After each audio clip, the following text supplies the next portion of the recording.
अग्निमीळे पुरोहितं यज्ञस्य देवमृत्विजं होतारं रत्नधातमम्।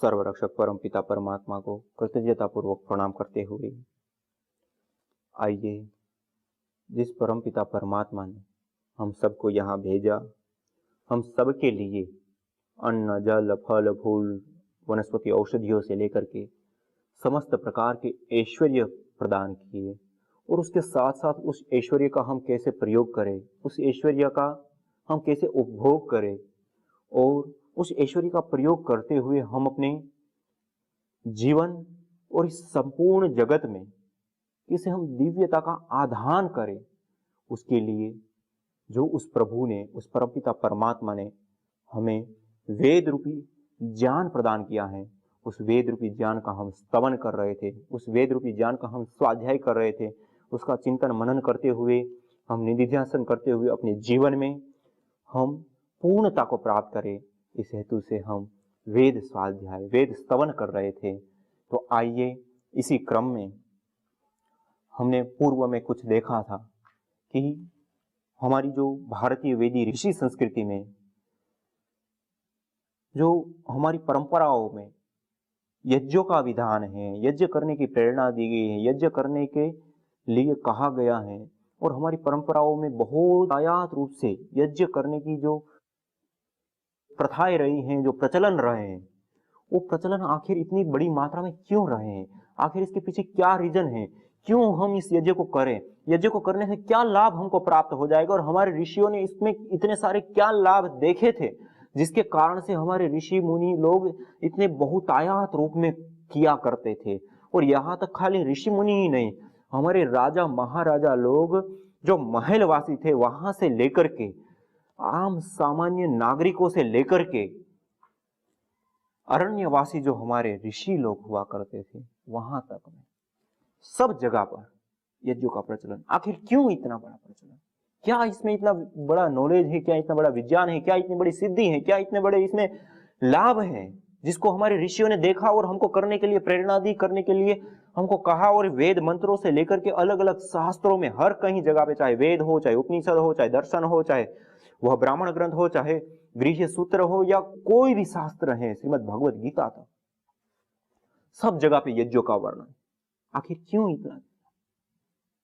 कोई तो इसमें रहस्य होगा, कोई तो इसमें विशेष बात होगी, कोई तो इसमें विशेष इतनी ज्यादा हमको लाभ प्रदान करने वाली वस्तु। क्योंकि हम दृष्ट रूप में यदि युक्ति संगत हम देखें तो समाज में कोई भी वस्तु है, या कोई भी व्यक्ति है, या कोई भी पदार्थ, जो भी हम ले, कोई भी वस्तु है, वो तभी इतनी ज्यादा उसकी डिमांड होती है कि वो हमारी आवश्यकताओं को पूरा करता है, वो हमको विशेष सुविधाएं प्रदान करता है, वो हमारे लिए बहुत ज्यादा हितकारी या लाभकारी या हम सबके लिए उपयोगी बहुत ज्यादा जितनी जो वस्तु होती है, उतनी ही ज्यादा उसकी डिमांड होती है, उतनी ही ज्यादा उसका प्रचलन होता है, उतना ही ज्यादा वो उसकी जो गुणवत्ता या उसकी जो वैल्यू है वो बढ़ जाती है।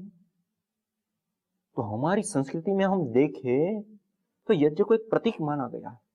भारतीय संस्कृति मानी याज्ञिक संस्कृति है। यज्ञ के बिना कोई कार्य संपन्न नहीं होते थे, चाहे वो शादी विवाह, यहां तक कि हमारे जीवन में आने वाले जो संस्कार है, गर्भाधान से लेकर के अंत्येष्टि पर्यंत 16 के 16 संस्कार बिना यज्ञ से संपन्न नहीं होते। इसी प्रकार से कोई भी शुभ या अशुभ प्रसंग आ गया, या और भी नया कोई कार्य प्रारंभ कर रहे हैं, हर जगह पे यज्ञ यज्ञ यज्ञ। क्या इसमें क्या इतना ज्यादा रहस्य है? क्या इसके पीछे विज्ञान है? क्या इसके पीछे कोई इस बात है कि जिसके कारण हमारे ऋषि मुनियों ने इसको इतना ज्यादा प्रचलन में लाया, जो अपनी कुटियाओं से लेकर के राजा महाराजाओं के महलों तक सब जगह पर प्रचलित, सब लोग किया करते थे। आखिर क्या है इसमें इतना ज्यादा?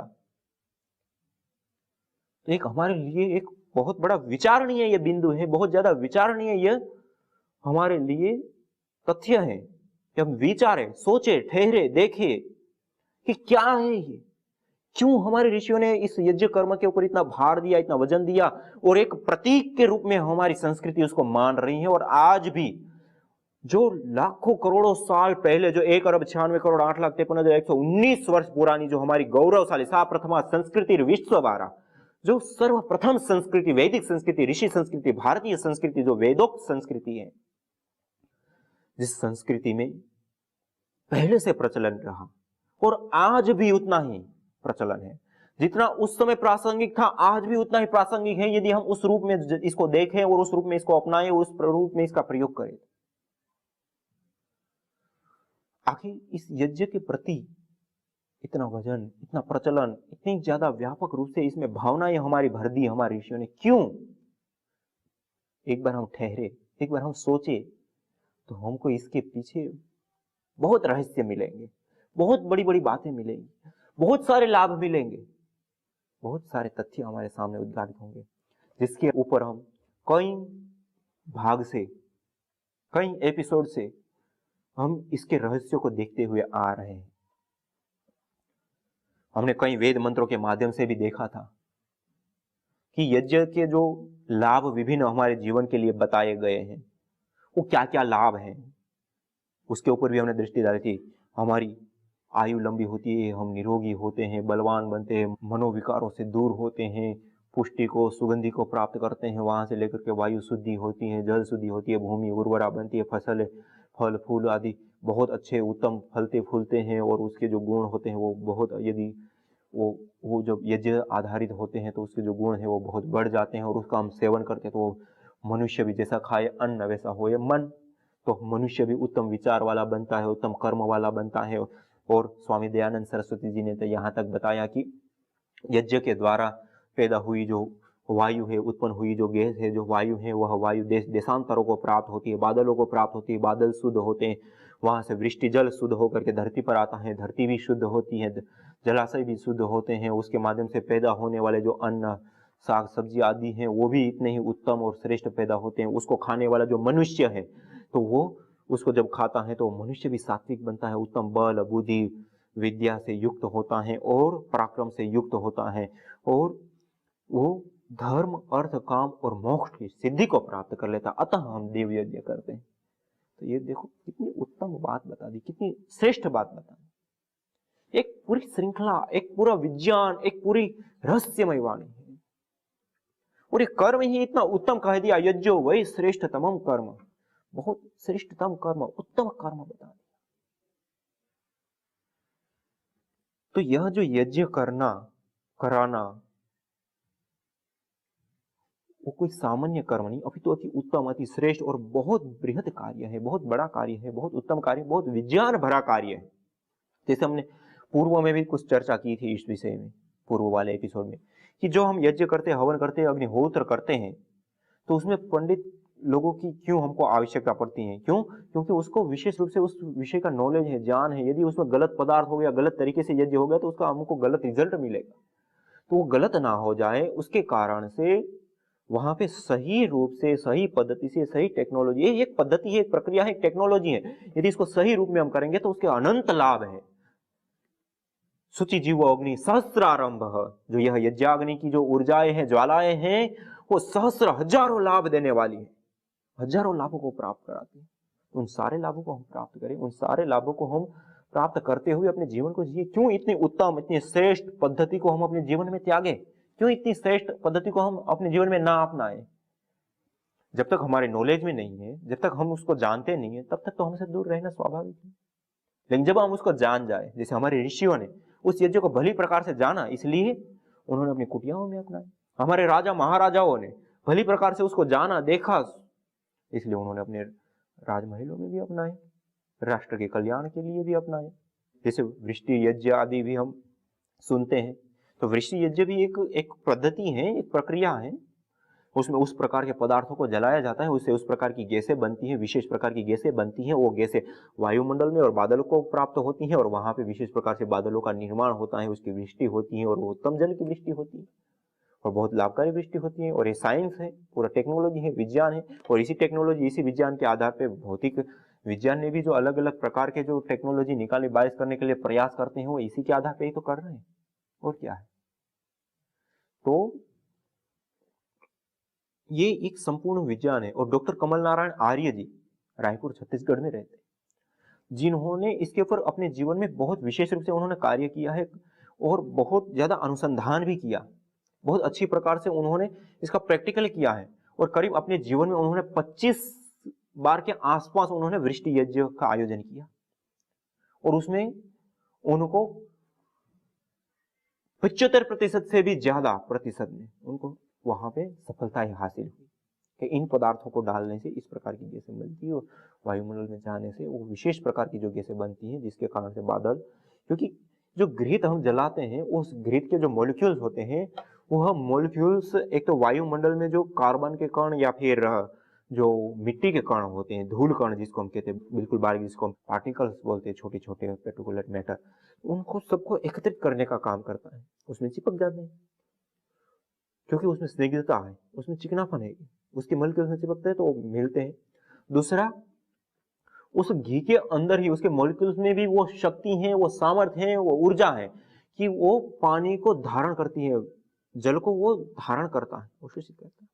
और जो धूल के कणों के साथ और घृत के मॉलिक्यूल्स के साथ ये सारा संयोजन होता है तो सारे पानी के जो मॉलिक्यूल्स हैं वो सारे चिपकते हैं, भारी बनते हैं और एक संघनन की प्रक्रिया, इवापोरेशन की प्रक्रिया, ये सारी प्रक्रियाएं चलती हैं और बारिश के रूप धारण कर लेती है। तो ये भी एक विज्ञान है, एक साइंस है, एक टेक्नोलॉजी है, एक पद्धति है जो हमारे ऋषियों ने देखी है, सुनी है, जानी है और उसको प्रैक्टिकल किया है और आज वर्तमान में भी उसको हम करते हैं तो प्रैक्टिकल पाते हैं। बस उसी तरीके से होना चाहिए, सही तरीके से होना चाहिए, सही पदार्थ होना चाहिए, सही समय होना चाहिए। यदि पद्धति सही है, प्रक्रिया सही है, पदार्थ सही है, करने वाला, निर्देश वाला, मंत्र सही है, सब कुछ ठीक है तो उसका वही परिणाम आता है। और कई बार यह साक्षात हुआ है कि यज्ञ को करने से वृष्टि होती है। तो ये वृष्टि तो होती है लेकिन उसके साथ साथ ये पूरा एक विज्ञान है, उसको हमको समझना चाहिए, विचार करना चाहिए कि हमारे ऋषियों ने इसके ऊपर इतना वजन दिया है, इतना ज्यादा उसके ऊपर भार दिया है, क्यों?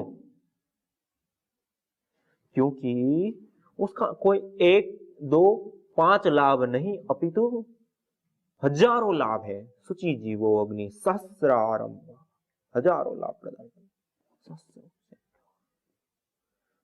कैसे? जब हम यज्ञ करते हैं, हवन करते हैं, अग्निहोत्र करते हैं तो उसमें जो हम भविष्य द्रव्य डालते हैं उस द्रव्यों को वह अग्नि सूक्ष्म करके परमाणु रूप में, इलेक्ट्रॉन्स के रूप में परिवर्तित करके वायुमंडल को दे देती है। वायु तिर्यक गति से गमन करती हुई उसको देश देशांतरों को प्राप्त कराती है। जैसे हमने पहले भी देखा था कि यदि हम 1 ग्राम घृत को जलाए तो वो 1700 ग्राम को गैस रूप में आ जाता है, गैस रूप को धारण कर लेता है। अब आप विचार कीजिए, 1 ग्राम घृत 1700 ग्राम, 1 किलो 700 ग्राम। अब हम जिस स्प्रे का प्रयोग करते हैं अपने घर में सुगंधित आदि फैलाने के लिए या कोई प्रसंग आदि होता है तब, वो 1 किलो की बोतल कितनी बड़ी होती है और उसका हम प्रयोग कितने समय तक करते रहते हैं, और घर में 1-2 बार स्प्रे करते हैं पूरा घर सुगंधित हो जाता है। उसमें कितनी होती है? 700 ग्राम, 500 ग्राम, 400 ग्राम, 1 किलो गैस होती है। उसी गैस को, वो 1 किलो है, उसको पूरा का पूरा एक साथ हम छोड़ दें तो कितनी वायु शुद्ध हो जाएगी, कितनी वायु तक मतलब वो सुगंध जाएगी? बहुत बड़ी वायु हो जाएगी, बहुत बड़ी मात्रा में हो जाएगी। नहीं, बहुत बड़ी मात्रा में वो वायु, हम घर में 2-3 बार ऐसे स्प्रे करते तब भी वो पूरी वायु सुगंधित हो जाती है। तो उस पूरी बोतल को ही खाली करते तो कितने घर, कितनी वायु सुगंधित हो जाएगी 1 किलो से। अब हम घी जो डाल रहे हैं यज्ञ में, मान लो कि हम खाली दैनिक यज्ञ जो हवन अग्निहोत्र है वो दैनिक यज्ञ हर रोज हम खाली 50 ग्राम घृत का ही करते हैं, तो 50 ग्राम घृत का ही हम यज्ञ करते तो कितना गुना हो गया? 1700 गुना। 1 ग्राम का 1 किलो 700 ग्राम, अर्थात 1 ग्राम भी हम घृत को जलाते हैं यज्ञ अग्नि में तो 1 किलो 700 ग्राम गैस रूप को उन्होंने धारण किया। वो 1 किलो 700 ग्राम हम खाली जो बोतल देखते हैं तो 1 किलो की ही मान लो स्प्रे वाली बोतल है तो 1 किलो से कितनी सारी वायु सुगंधित हो जाती है। तो 1 ग्राम घी को हम जलाते तो 1 किलो 700 ग्राम गैस रूप हुई, और 1 किलो 700 ग्राम गैस को हम फैलाएंगे तो कितनी उससे वायु सुगंधित होगी, पवित्र होगी, हम कल्पना कर सकते हैं। और 50 ग्राम घृत का, हम 1 ग्राम में 1 किलो 700 ग्राम है तो 50 ग्राम घृत का ही हम डेली यज्ञ करते तो कितना सारा हो गया, हम कल्पना कर सकते हैं। उतना ही नहीं, उसके साथ हम फिर और जड़ी बूटियां भी डालते हैं, औषधियां डालते हैं, उसका ये हिसाब किताब यदि हम लगाने जाए ना तो हिसाब किताब से बाहर की बातें ही नैनो टेक्नोलॉजी में जाने के बाद। क्यों? क्योंकि सूक्ष्म विज्ञान है, परमाणु विज्ञान है। इसलिए तो हमारे ऋषि मुनि लोग जो है वो अदृष्ट में ज्यादा गहनता से अध्ययन करते थे, अदृष्ट के ऊपर ज्यादा वजन देते थे। इसलिए कहा जाता है कि अदृष्ट प्रिय देवता, जो देव लोग थे, ऋषि लोग थे, वो अदृष्ट प्रिय ज्यादा थे। और दृष्टम अल्पम अदृष्टम अनल्पम, एक छोटे छोटे सूत्रों से कितनी बड़ी बड़ी बातें हमारे ऋषियों ने हमको बता दी। जो हमको दिखाई देता है वो बहुत थोड़ा होता है, बहुत सूक्ष्म हो, बहुत कम होता है। अदृष्टम अनल्पम, अनल्प है, बहुत है, बहुत ज्यादा। जो दिखाई देता है वो कम है, जो नहीं दिखाई देता वो ज्यादा है। तो ये जो हमारे सूत्रों के माध्यम से हमको हमारे ऋषियों ने बताया, वो आधुनिक साइंस भी उस चीज को मानते। जैसे घी का हमने देखा, घी हमको दिखाई देता है 1 ग्राम दिखाई दे रहा है, चम्मच में हमने रखा है, उसको हम अग्नि में डाल दिया तो क्या हो गया, दिखना बंद हो गया, सूक्ष्म हो गया, जल गया, परमाणु रूप में कन्वर्ट हो गया। अब हो गया तो दिखाई नहीं देता है, दिखाई नहीं दिया तो कितना हो गया, 1700 गुना। वो वर्तमान साइंस कह रही है, कोई ऐसी अफवाह बातें नहीं। वर्तमान साइंस कोई भी तरल पदार्थ को हम जला, चाहे पानी को भी हम जलाते हैं भाप रूप में, वह तो 1700 गुना गैस फॉर्म को धारण करता है। इसलिए आप देखिए जहां पे धातुओं को गला करके जो विशेष प्रकार के बर्तन या बड़ी बड़ी भट्टियां जो उनकी चलती हैं, चाहे लोहा है, स्टील है, विशेष करके स्टील आदि का जो निर्माण होता है, जो उसकी बड़ी बड़ी भट्टियां होती हैं, बड़ी बड़ी जो निर्माण इकाइयां होती हैं, वहां पे इतनी ज्यादा सावधानी रखी जाती है कि वहां पे किसी भी प्रकार का पानी की एक बूंद तक भी नहीं होती है, और ऊपर से भी पूरी सुरक्षा की जाती है। वहां पे काम करने वाले कर्मचारियों के लिए भी एक विशेष प्रकार की चेंबर की और विशेष प्रकार की दूर एक पानी पीने की व्यवस्था की जाती है, वहां जाकर के उनको पीना पड़ता है, वो सब करना पड़ता है। क्यों? आप यदि वो वहां पे 200-250 डिग्री टेम्परेचर होता है और उसमें आप एक बूंद भी पानी पड़ गया, एक साथ विस्फोट हो जाता है उस पानी का, 1700 गुना एक साथ बढ़ जाता है, एक विस्फोट को धारण कर लेता है। और आपने थोड़ा और ज्यादा डाल दिया, आधा लीटर, 1 गिलास, 250 ग्राम, 200 ग्राम पानी डल गया, फिर तो एक साथ आप देखो कि कितना बड़ा विस्फोट होगा वो, और उस विस्फोट के कारण सारा उड़ जाएगा। उस विस्फोट से बचने, और हो भी जाते हैं कई बार असावधानी के कारण, तो उसके कारण ऐसी जो इकाइयां होती हैं जहां पे हाई टेम्परेचर के ऊपर वस्तु को जलाया जाता है, वस्तु को शोधित किया जाता है, वस्तु को पिघाला जाता है, धातु को पिघाला जाता है, वहां पे इनकी सावधानी रखी जाती है। क्यों? क्योंकि वो एक साथ विस्फोट, क्योंकि टेम्परेचर बहुत हाई है, उसमें वो जल पड़ते ही, वो तरल पदार्थ पड़ते ही सीधा ही एक साथ 1700, तो जैसे बम विस्फोट होता है उसी प्रकार से विस्फोट हो जाता है, पानी से विस्फोट होते हैं। तो इसलिए वहां पे सावधानी रखी जाती है, और ये वर्तमान साइंस भी मानता है 1700 गुना बढ़ता है, और उसी प्रक्रिया यहाँ पे भी हो रही है। लेकिन यज्ञ अग्नि में हम एक निश्चित टेम्परेचर के ऊपर वो प्रक्रिया करते हैं, एक साथ हाई टेम्परेचर नहीं होता है, 2500 डिग्री टेम्परेचर नहीं होता है वहां पे। वहां पे कितना टेम्परेचर होता है, 500, 700, 800, 1000, 1200, बस 1200 से अंदर अंदर उतने टेम्परेचर में हम जड़ी बूटियां भी डाल रहे हैं, घृत भी डाल रहे हैं। घृत अपने आप में भी एक अग्नि का वो धारण करने का, अग्नि को प्रज्वलित करने का भी, और अग्नि को एक आधार देने का भी काम करता है। उसके साथ साथ अपने भी गुण हैं, और उसके साथ साथ जड़ी बूटियां भी जलती। तो ये जो घी और जड़ी बूटियां जली, वो एक अति विशिष्ट एक संयोग हो जाता है। जैसे आयुर्वेद में अलग अलग संयोग कराए जाते हैं, घी को जड़ी बूटियों से सिद्ध करके प्रयोग करते, तो कई गुना उसके लाभ बढ़ जाते हैं। उसी प्रकार यहाँ पे भी होता है, कई गुना उसके लाभ बढ़ जाते हैं। तो ये एक जो संयोग है वो भी है, सूक्ष्मीकरण का सिद्धांत भी है। और कोई भी पदार्थ जब टूटता है तो उसके अंदर जो मेडिसिनल वैल्यू है, जो उसके अंदर पावर है, जो शक्ति है, वो कई गुना बढ़ती है। और वो भी हम अपने व्यवहार में देख सकते हैं। जैसे हम दाल आदि बनाते हैं तो उसमें छोंक लगाते हैं, या कोई ऐसी विशेष मिष्ठान आदि बनाते हैं तो उस समय भी दूर दूर देश तक फैलती है उसकी सुगंध। होता तो थोड़ा सा है, मिर्च ला दो, कितनी दूर तक जाएगी सुगंध। तो ये एक सारी एक युक्ति संगत, तर्क संगत हमारी व्यवहारिक बातें हैं, ऐसी कोई नहीं है कि बहुत गहन बातें हैं, बहुत असमझनीय बातें हैं, बहुत ज्यादा ना, बिल्कुल इजी सामान्य तर्क युक्ति संगत है। आप अपने व्यवहार में देखिए सारी चीजों का हम प्रयोग कर रहे हैं, ये सारी चीजें हमारे सामने ही है। बस एक सही तरीके से विचार करने की आवश्यकता है कि यहाँ पे क्या प्रक्रिया चलती है यज्ञ में, हवन में, अग्निहोत्र, ये सारी प्रक्रियाएं चलती है। एक सूक्ष्मीकरण का, एक परमाणु रूप में कन्वर्ट करने का, एक एनर्जी के रूप में कन्वर्ट करने की प्रक्रिया है। और यहां पर जो यज्ञ में प्रक्रिया चल रही है, वहां पे जो अग्नि है, वो अग्नि का प्रकाश भी सामान्य नहीं होता है। वो अग्नि का प्रकाश भी जब हमारी स्किन, हमारे शरीर के ऊपर, इसलिए तो हमारे ऋषियों ने यज्ञ जब हम करते हैं उस समय जो कपड़े को हम पहनते हैं, जिन कपड़ों को धारण करते हैं, वहां जीन्स आदि फिट कपड़ों को पहन करके बैठने के लिए नहीं कहा है। खुले धोती आदि, पतले वस्त्र हो, हवा और प्रकाश आर पार जा सके ऐसे वस्त्र हो। जो गैसें निकल रही हैं, एनर्जी निकल रही है, वो एनर्जी भी हमारे शरीर के आर पार, हमारे रोम रोम से हमारे शरीर में प्रवेश पाती है, हमारे शरीर का एनर्जी लेवल बढ़ाती है। श्वास के माध्यम से भी जो मॉलिक्यूल्स और एनर्जी लेवल जो वायुमंडल में, वो श्वास के माध्यम से भी हमारे भीतर प्रवेश पाती है। श्वास के माध्यम से लंग्स तक, लंग्स से रक्त तक, और रक्त के माध्यम से पूरे शरीर में एक प्रक्रिया है।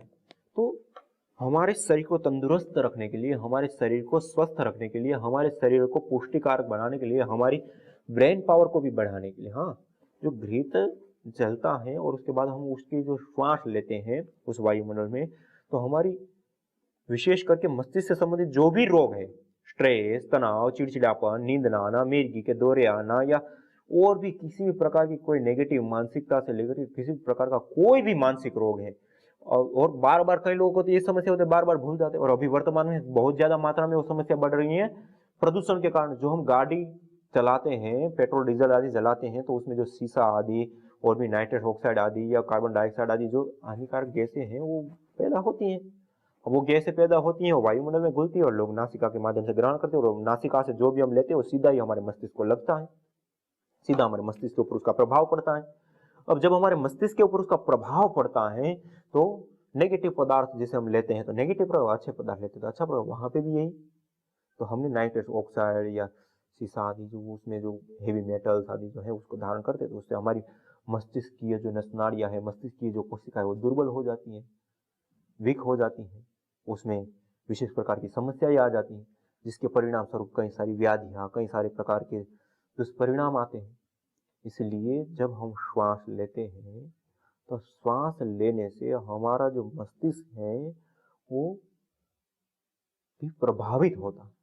अब अच्छे पदार्थ डालेंगे और वो एनर्जी में आए, जैसे घी है, सामग्री है, जो ब्राह्मी, शंखपुष्पी आदि जो बुद्धिवर्धक, मेधावर्धक पदार्थ हैं, उसकी हम हवि देंगे, आहुति प्रदान करेंगे, और वो परमाणु रूप में वायुमंडल में आए और उसमें हम श्वास लेंगे, तो हमारा मस्तिष्क पोषित होता है, हमारी मस्तिष्क की कोशिका दृढ़ बनती है, और यहाँ तक कि डिजनरेट हुए सेल भी रिजनरेट होते हैं। पूरी धरती पर, पूरी दुनिया में कोई ऐसी टेक्नोलॉजी, कोई ऐसी पद्धति, कोई ऐसी प्रक्रिया मॉडर्न साइंस के पास नहीं है कि डिजनरेट हुए सेल को वापस रिजनरेट कर सके। दो ही वस्तु है, एक योग, योग में भी प्राणायाम, और दूसरा यज्ञ।